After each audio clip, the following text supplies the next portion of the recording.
Y esta situación, Carolina, que tú acabas de mencionar, que es muy cierta, que incluso lo pusimos en un noticiero, esto de haber tenido una respuesta, de que le haya llegado a las manos, yo voy a decirlo claramente, al presidente Lasso, porque yo no creo que el presidente Lasso, y si es así, creo que es el reflejo de la debacle ahora de su gobierno. Tener una respuesta, tener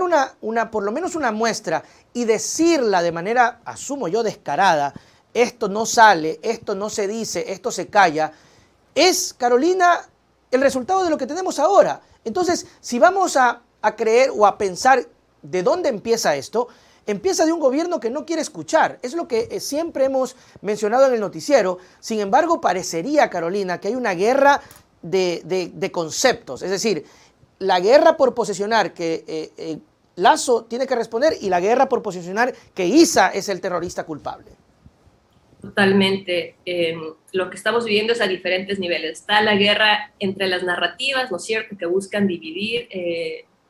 la construcción de la realidad de lo que estamos viendo, una disputa de conceptos y llenando esos conceptos con definiciones equivocadas, a mi modo de ver, porque lo que están haciendo es reconstituir esa imagen, ese objeto social del enemigo interno de la época de la Guerra Fría, que simplemente busca calificar a quienes están reivindicando y están en las calles y son actores sociales como terroristas, como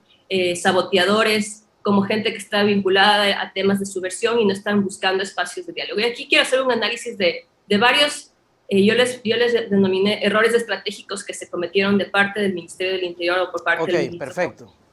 Creo que, bueno, tuvimos ya una incapacidad del gobierno de gestionar la política, de gestionar lo social, y ahora lo que hicieron fue, bueno, mandemos a la policía a confrontar y que ellos sean un poco nuestro escudo, ¿no es cierto?, que nos defiende, entre comillas, de esta incapacidad que tuvimos, lo cual, a mi modo de ver, no es legítimo porque para eso no está la policía, no está para justamente negociar esos temas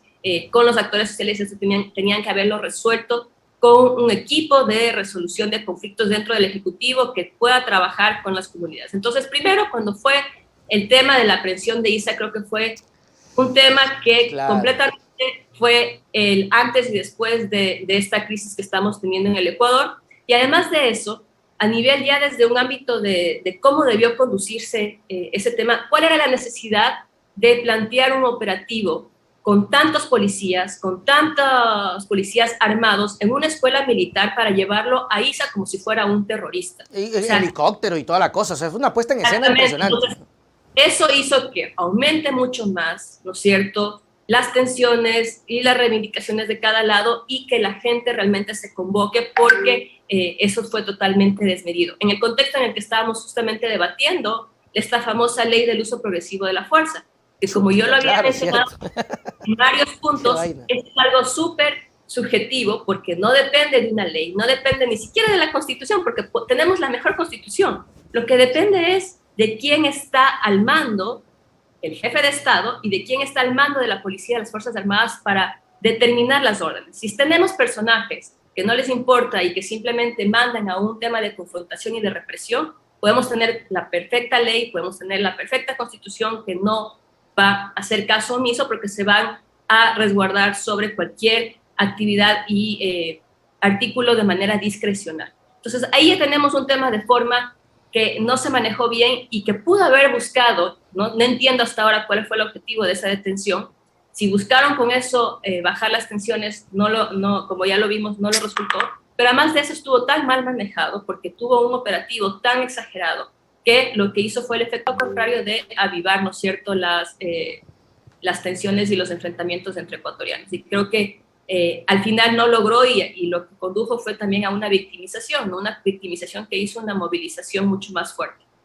Y ahí tenemos la toma de la Casa de la Cultura Ecuatoriana. Ese sería como terrible. El siguiente punto, que a mi modo de ver fue un error, porque si el objetivo era, entre comillas, generar un tema preventivo para que ellos ocupen ese espacio físico, la policía, las Fuerzas Armadas, bajo cualquier pretexto, lo cual además nunca había sucedido porque es un espacio cultural, de las culturas, un espacio que no había sido ocupado desde la época de la dictadura, de esa forma tan violenta, ¿no? De inventarse una llamada anónima y de decir, bueno, atendemos la llamada anónima de una manera tan expedita, lo cual no sucede en ninguno de los casos. Yo le aseguro que si hoy llamamos cualquiera de nosotros a un 800 delito y decimos, nos están robando, me está pasando esto, no hay una reacción efectiva del Estado. Entonces ahí uno dice, ¿para quién están esas instituciones? ¿Bajo quiénes trabajan? ¿Bajo qué intereses y bajo qué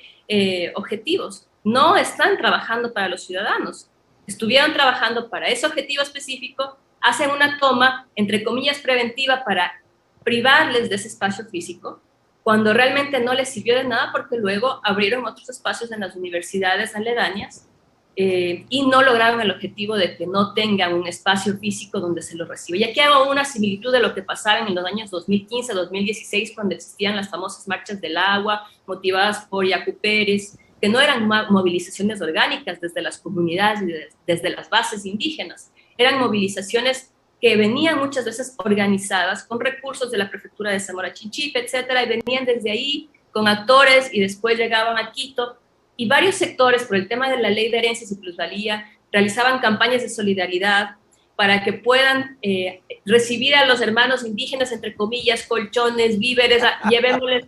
para que estén en el Parque El Arbolito, llevémosles en el Coliseo Rumiñahui. Ahí sí se daban espacios en la época del alcalde Rodas, espacios para acoger a nuestros, entre comillas, hermanos indígenas, que además